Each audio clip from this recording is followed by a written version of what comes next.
Hello friends, welcome to my channel Aarambh classes. आज के इस वीडियो में हम लोग बीपीएससी टीआरई के लिए क्लास 6 to 8, 9, 10th और 11, 12th के लिए जियोग्राफी के क्वेश्चंस को आपके साथ सॉल्व करेंगे। इस बुक में एनसीईआरटी के क्लास 6 से लेके 12 तक सभी चैप्टर्स के एमसीक्यूज दिए हुए हैं। इस बुक में BPSC TRE 1, 2, 3, DSSB TGT PGT, KVS TGT PGT, NVS TGT PGT, EMRS TGT PGT में कुल मिलाकर 91 क्वेश्चन पेपर के एनसीईआरटी बेस्ड क्वेश्चंस दिए हुए हैं। तो बिना देर किए चलिए आज का ये वीडियो शुरू करते हैं।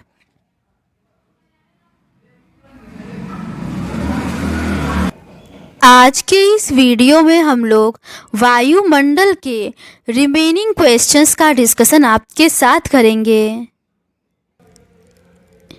इसके ऊपर के क्वेश्चंस का डिस्कशन हम लोगों ने इस सीरीज़ के प्रीवियस पार्ट में कर लिया है। आज हम लोग उसके आगे के क्वेश्चंस का डिस्कशन आपके साथ करेंगे। क्वेश्चन नंबर 42 है, निम्नलिखित में से कौन सा वायुमंडल का घटक नहीं है? इसका सही आंसर है ऑप्शन ए तापमान। तापमान वायुमंडल के निर्माण का घटक नहीं है। वायुमंडल गैस से, जल वाष्प एवं धूल कणों से बना है। वायुमंडल की ऊपरी परत में गैसों का अनुपात इस प्रकार बदलता है जैसे कि 120 किलोमीटर की ऊंचाई पर ऑक्सीजन की मात्रा नगण्य हो जाती है। इसी प्रकार 90 किलोमीटर की ऊंचाई तक ही कार्बन डाइऑक्साइड एवं जल वाष्प पाए जाते हैं। अगला प्रश्न है, निम्नलिखित ऊंचाइयों में से कहां पर हवा में ऑक्सीजन की मात्रा लगभग नगण्य हो जाती है? इसका सही आंसर है ऑप्शन डी 120 किलोमीटर। अगला प्रश्न है, निम्नलिखित में से गैसों का कौन सा संयोजन वायुमंडल में उनके प्रतिशत के आरोही क्रम में सही ढंग से अनुक्रमित है? इसका सही आंसर है option A hydrogen, methane, organ और ऑक्सीजन।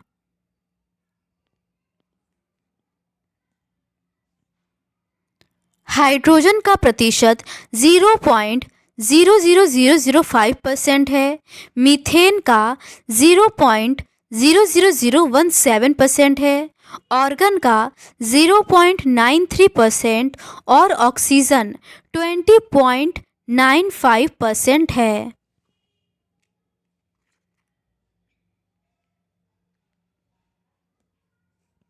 अगला प्रश्न है, निम्नलिखित में से कौन से हवा में उनके प्रतिशत के अवरोही क्रम में सही ढंग से अनुक्रमित है?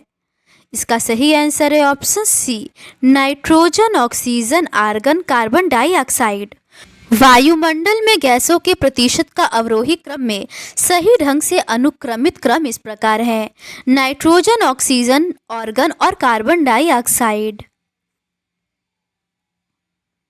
वायुमंडल अनेक गैसों का मिश्रण है।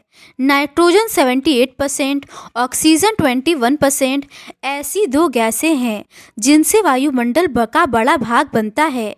Carbon dioxide 0.03%, organ 0.93%, helium 0.0005%, hydrogen एवं ओजोन कम मात्रा में पाई जाती है। वायु पृथ्वी के द्रव्यमान का अभिन्न भाग है तथा उसके कुल द्रव्यमान का 99% पृथ्वी की सतह से 32 किलोमीटर की ऊंचाई तक स्थित है। वायुमंडल में 120 किलोमीटर की ऊंचाई पर ऑक्सीजन की मात्रा नगण्य हो जाती है। इसी प्रकार कार्बन डाइऑक्साइड एवं जल वाष्प पृथ्वी की सतह से 90 किलोमीटर की ऊंचाई तक ही पाए जाते हैं।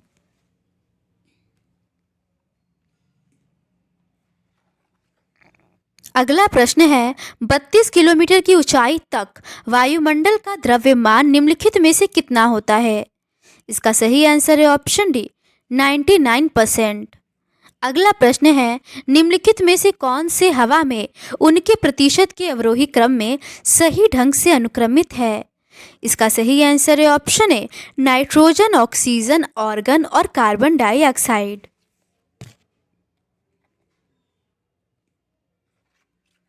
अगला प्रश्न है, यदि कोई वायुमंडल न हो तो पृथ्वी का औसत तापमान क्या होगा? इसका सही आंसर है ऑप्शन बी, पानी के हिमांक से कम। यदि कोई वायुमंडल न हो तो पृथ्वी का औसत तापमान पानी के हिमांक से कम होगा। पृथ्वी पर वायुमंडल की स्थिति के कारण विभिन्न प्रकार के गैसों का आवरण पाया जाता है, जो पृथ्वी को गर्म रखने में महत्वपूर्ण कार्य करते हैं, जिसमें कार्बन डाइऑक्साइड गैस की प्रमुख भूमिका होती है, जो दीर्घ तरंग पार्थिव विकिरण को वायुमंडल में जाने से रोककर पृथ्वी के औसत तापमान को बनाए रखने में महत्वपूर्ण योगदान रखती है। अतः पृथ्वी पर वायुमंडल न होने की स्थिति में पृथ्वी का औसत तापमान घटकर हिमांक से नीचे चला जाएगा, क्योंकि वायुमंडल में गैसों का अभाव के कारण जितनी सौर ऊर्जा लघु तरंगों के रूप में प्राप्त होगी, वह पूरी की पूरी दीर्घ तरंग के रूप में अंतरिक्ष में चली जाएगी। अगला प्रश्न है, इनमें से कौन सा धूल का महत्वपूर्ण स्रोत है? इसका सही आंसर है ऑप्शन डी, उपर्युक्त सभी। उद्भेदन से उत्पन्न ज्वालामुखी धूल, भूमि पर रहने वाली चिकनी मिट्टी का खनिज और काष्ठागार पराग तथा जीवाणुओं सहित जैविक स्रोत। ज्वालामुखी उद्गार से उत्पन्न निःसृत पदार्थों में गैस तथा वाष्प, लावा, विखंडित पदार्थ एवं ज्वालामुखी राख प्रमुख होते हैं। इसके अलावा भूमि पर मिलने वाली चिकनी मिट्टी का खनिज तथा काष्ठागार पराग और जीवाणुओं सहित जैविक स्रोत भी धूल का महत्वपूर्ण स्रोत हैं। आगे के प्रश्न सौर विकिरण, ऊष्मा संतुलन एवं तापमान से संबंधित है। क्वेश्चन नंबर 50 है, विद्युत चुंबकीय स्पेक्ट्रम पर दिखाई पड़ने वाले तरंग दैर्ध्य की श्रेणी है। इसका सही आंसर है ऑप्शन ए, 0.4 से 0.7 माइक्रोमीटर। विद्युत चुंबकीय स्पेक्ट्रम पर दिखाई पड़ने वाले तरंग दैर्ध्य की श्रेणी 0.4 से 0.7 माइक्रोमीटर है।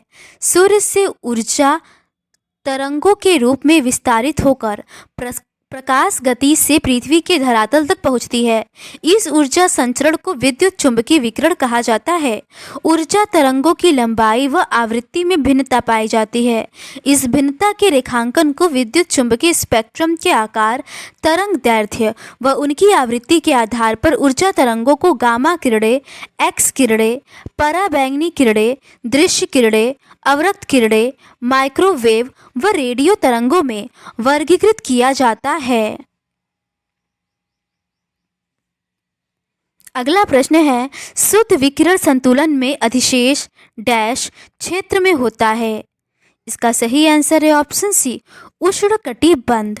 शुद्ध विकिरण संतुलन में अधिशेष उष्णकटिबंध क्षेत्र में पाया जाता है। शुद्ध विकिरण में अधिशेष 40 डिग्री उत्तरी एवं दक्षिणी अक्षांशों में अधिक है, परंतु ध्रुवों के पास कमी पाई जाती है। उष्णकटिबंधीय क्षेत्रों में ताप ऊर्जा ध्रुवों की ओर पुनर्वितरण होती है। फलस्वरूप उष्णकटिबंध ताप संचयन के कारण बहुत अधिक गर्म नहीं है और न ही उच्च अक्षांशीय अत्यधिक कमी के कारण पूरी तरह जमे हुए हैं। अगला प्रश्न है, सूर्य तब पृथ्वी की सतह पर किस डैश रूप में पहुंचता है? इसका सही आंसर है ऑप्शन ए, छोटे तरंग।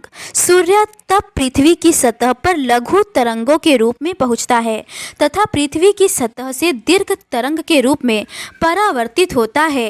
पृथ्वी द्वारा प्राप्त प्रवेशी सौर विकिरण जो लघु तरंगों के रूप में होती है, पृथ्वी की सतह को गर्म करती है। पृथ्वी स्वयं गर्म होने के बाद एक विकिरण पिंड बन जाती है, जो वायुमंडल में दीर्घ तरंगों के रूप में ऊर्जा का विकिरण करने लगती है। यह ऊर्जा वायुमंडल को नीचे से गर्म करती है। इस प्रक्रिया को पार्थिव विकिरण कहा जाता है। दीर्घ तरंग दैर्ध्य विकिरण वायुमंडलीय गैसों, मुख्यतः कार्बन डाइऑक्साइड तथा ग्रीन हाउस गैसों द्वारा अवशोषित कर लिया जाता है। इस प्रकार वायुमंडल पार्थिव विकिरण तथा अप्रत्यक्ष रूप से गर्म होता है, न कि सीधे सूर्यातप से। अगला प्रश्न है, इनमें से किससे वायुमंडल में गर्मी बढ़ जाती है? इसका सही आंसर है ऑप्शन डी, भूमि से विकिरण।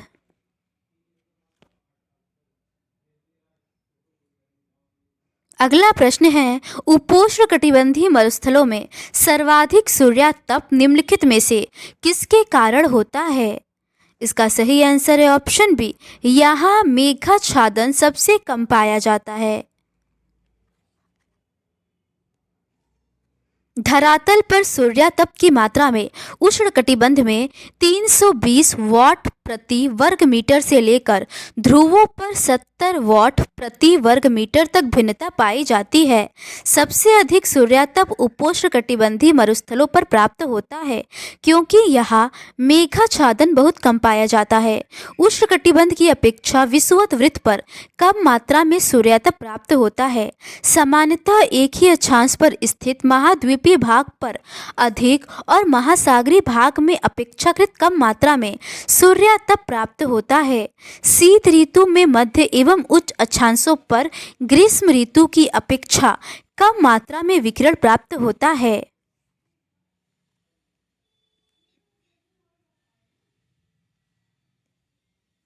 अगला प्रश्न है, पृथ्वी के निम्नलिखित क्षेत्रों में से सर्वाधिक सूर्यातप किससे प्राप्त होता है? इसका सही आंसर है ऑप्शन ए, उपोष्ण मरुस्थलीय क्षेत्र। अगला प्रश्न है, निम्नलिखित विश्व प्रदेशों में से किसमें अधिकतम सूर्यातप की मात्रा प्राप्त होती है? इसका सही आंसर है ऑप्शन बी, उपोष्ण प्रदेश। अगला प्रश्न है, निम्नलिखित में से कौन सा कारक सूर्यातप के विकिरण को प्रभावित करता है? इसका सही आंसर इन चारों ही ऑप्शंस में नहीं दिया गया है। DSSB ने इस प्रश्न को मूल्यांकन से बाहर कर दिया था। अगला प्रश्न है, निम्नलिखित में से सूर्यातप को वितरण को प्रभावित करने वाले कारक कौन से हैं? पहला है सूर्य की किरणों की कोणीय स्थिति, दूसरा है दिन की अवधि और तीसरा है सूर्य कलंक। इसका सही आंसर है ऑप्शन ए, पहला, दूसरा और तीसरा तीनों। अगला प्रश्न है, सौर विकिरण बहुत सारे ऊर्जा स्रोत संभव करता है जिनमें है। इसका सही आंसर है ऑप्शन ए, पवन ऊर्जा। सौर विकिरण बहुत सारे ऊर्जा स्रोत संभव करता है जिसमें पवन ऊर्जा भी है। पृथ्वी के पृष्ठ पर होने वाली ऊर्जा का अधिकतम अंश लघु तरंग दैर्ध्य के रूप में आता है। पृथ्वी की सतह पर किसी भी बिंदु पर प्राप्त होने वाली ऊर्जा को आगामी सौर विकिरण या छोटे रूप में सूर्यातप कहते हैं। अगला प्रश्न है, पृथ्वी की सतह पर किसी भी बिंदु पर प्राप्त कुल सौर विकिरण को डैश कहा जाता है? इसका सही आंसर है ऑप्शन बी, इंसोलेशन।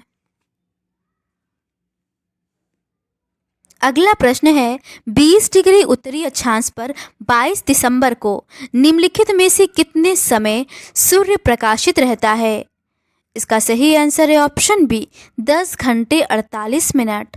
20 डिग्री उत्तरी अक्षांश पर 22 दिसंबर को 10 घंटे 48 मिनट तक सूर्य प्रकाशित रहता है। 22 दिसंबर को सूर्य मकर रेखा पर लंबवत चमकता है अर्थात दक्षिणायन होता है, तो उत्तरी गोलार्ध में उसकी किरणें बहुत तिरछी पड़ती हैं। तिरछी किरणों को वायुमंडल की अधिक मोटाई पार करनी पड़ती है, अतः वायुमंडल में अधिक ताप नष्ट हो जाता है। फलतः धरातल पर पहुंचने वाले ताप की मात्रा कम हो जाती है। अगला प्रश्न है, भू सतह पर प्राप्त होने वाला सूर्यातप निम्नलिखित में से किस अंतराल के बीच होता है? इसका सही आंसर है ऑप्शन बी, 70 से 320 वाट प्रति वर्ग मीटर। भू सतह पर प्राप्त होने वाला सूर्यातप 70 से 320 वाट प्रति वर्ग मीटर अंतराल के बीच होता है। पृथ्वी के पृष्ठ पर प्राप्त होने वाली ऊर्जा का अधिकतम अंश लघु तरंग दैर्ध्य के रूप में आता है। पृथ्वी को प्राप्त होने वाली ऊर्जा को आगामी सौर विकिरण या छोटे रूप में सूर्यातप इंसोलेशन कहा जाता है।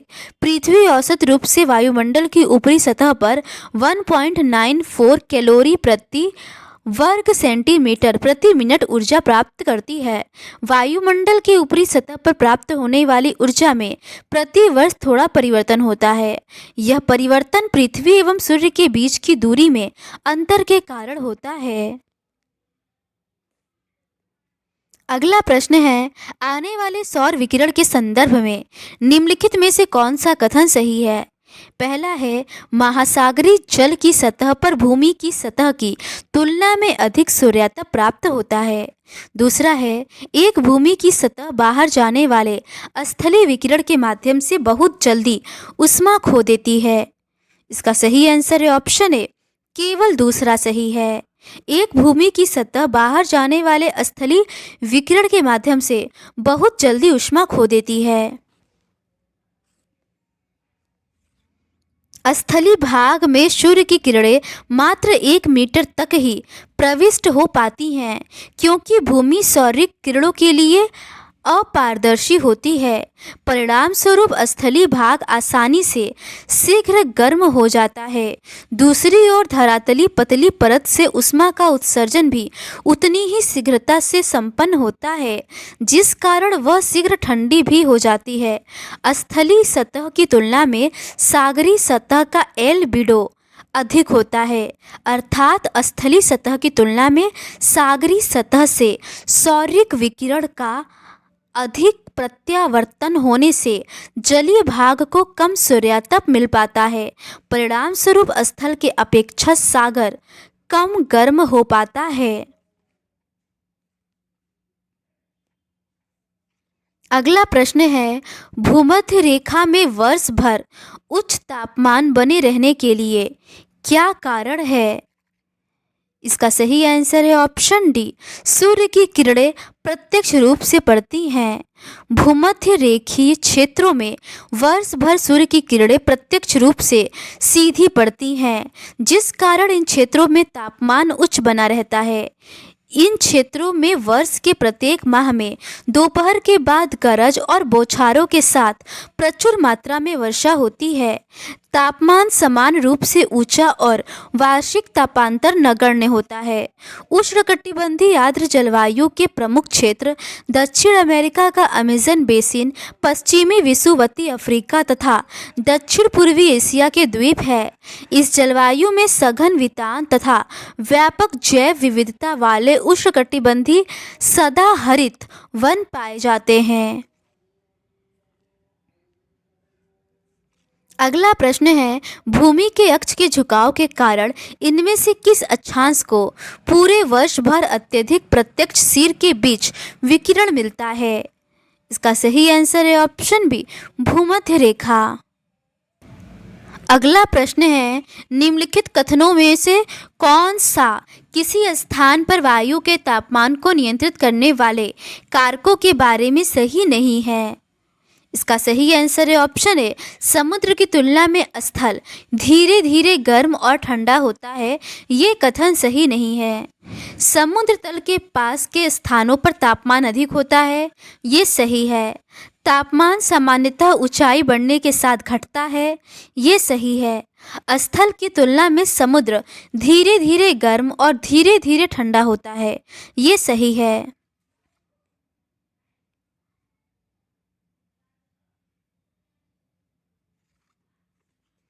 किसी स्थान पर वायु के तापमान को नियंत्रित करने वाले कारकों में निम्नलिखित कारक शामिल है। समुद्र की तुलना में स्थल तेजी से गर्म और ठंडा होता है। समुद्र तल के पास के स्थानों पर तापमान अधिक होता है। तापमान सामान्यतः ऊंचाई बढ़ने के साथ घटता है। स्थल की तुलना में समुद्र धीरे धीरे गर्म और धीरे धीरे ठंडा होता है।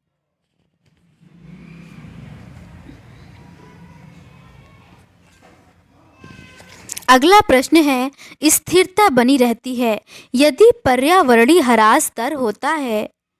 इसका सही आंसर है ऑप्शन ए, आर्द्र स्थिरोष्म दर से कम।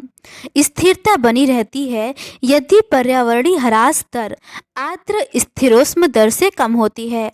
इसे मानक तापपतन दर तथा पर्यावरणीय तापपतन दर भी कहते हैं। ऊपर उठती वायु के तापमान में प्रति 1000 मीटर पर 10 डिग्री सेल्सियस तापमान में कमी होती है।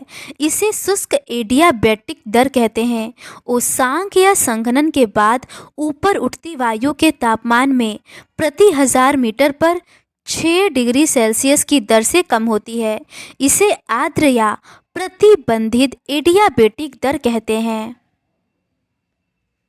अगला प्रश्न है, साफ रातें डैश के कारण बादलों वाली रातों से अधिक ठंडी होती हैं। इसका सही आंसर है ऑप्शन बी, विकिरण।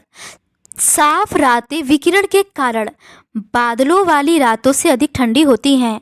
आकाश में बादलों की स्थिति स्थानीय, दैनिक तथा मौसमी तापमान को प्रभावित करती हैं, जिससे तापांतर निर्धारित होता है। बादल वाली रात के समय बादल रहित रात की तुलना में तापमान अधिक रहता है।